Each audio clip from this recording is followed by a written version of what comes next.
나니? 아니 며칠 전만 해도 닥스는 안 나온다고 하셨으면서 이렇게 갑자기 나온다고 하시면 어떡합니까? 뭐 어떡하긴 뭘 어떡해. 오히려 좋지.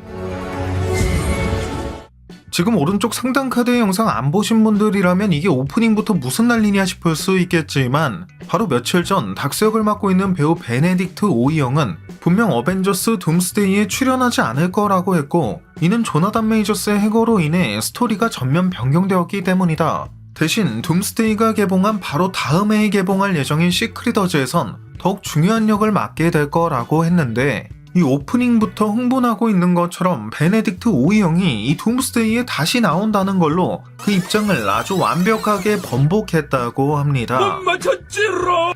오이영은 이 같은 출연에 대한 부정적인 반응을 보인 지난 22일로부터 정확히 일주일이 지난 29일 내가 실수했다며 둠스데이에 출연하는 게 맞았다고 그 입장을 번복했는데, 이에 대해 스파이더맨 노웨이홈 당시 출연을 계속 부정했던 앤드류 가필드처럼 일부러 헷갈리게 하려고 했던 게 아니라 정말 순수하게 착각했던 거라고 해명까지 했다고 하죠.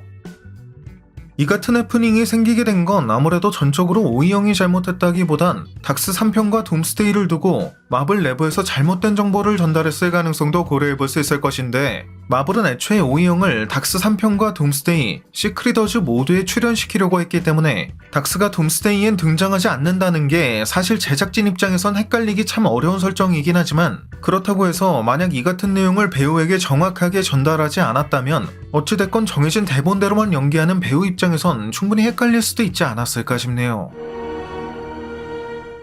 앞선 영상에서도 설명했듯 이러한 둠스데이는 본래 캉을 중심으로 한 스토리에서 닥터둠을 중심으로 그 플롯이 변경됐기 때문에 어떻게 보면 당연하게도 캉과 얽힐 예정이었던 닥스의 스토리 또한 폐기됐을 가능성이 높을 것인데, 소문에 따르면 아나 대 아르마스가 원작 코믹스에서 닥터둠을 추종하는 집단인 블랙스완 중 한 명으로 등장하게 될 수도 있다는 만큼 개인적으로도 계속 예상해오고 있는 이 플롯, 닥스가 여러 멀티버스를 떠돌며 일부러 인커전을 발생시키고 있고, 이는 자신이 속해 있는 유니버스가 끝없는 인커전에서 가장 마지막까지 생존할 수 있게 만들기 위해, 또 이 과정에서 닥터둠을 추종하는 세력인 블랙스완이 있듯 닥스를 추종하는 블랙 프리스트들 또한 등장하게 될 것이며, 이 두 세력이 원작 코믹스처럼 서로 맞붙게 될 것으로 보인다는 바로 이 플롯이 실현될 가능성도 아주 높아졌다고 볼 수 있을 것 같네요.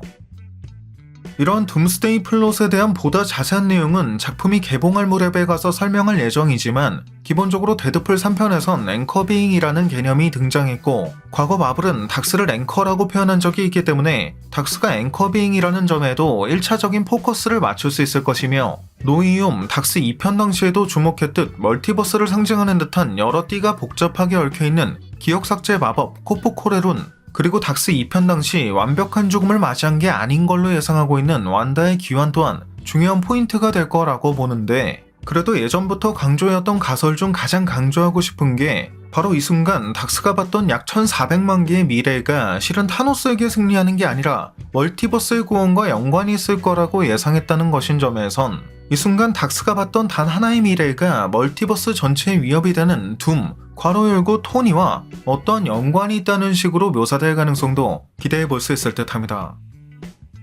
아무튼 개인적으론 닥스가 둠스데이에 나오지 않는다는 게 내심 이해가 되지 않는 결정이라고 생각해왔는데, 이렇게 단순 오해로 인한 해프닝이었다는 게 밝혀져 정말 다행이라고 생각되는 오랜만에 마블 관련 즐거운 소식이 아니었나 싶네요.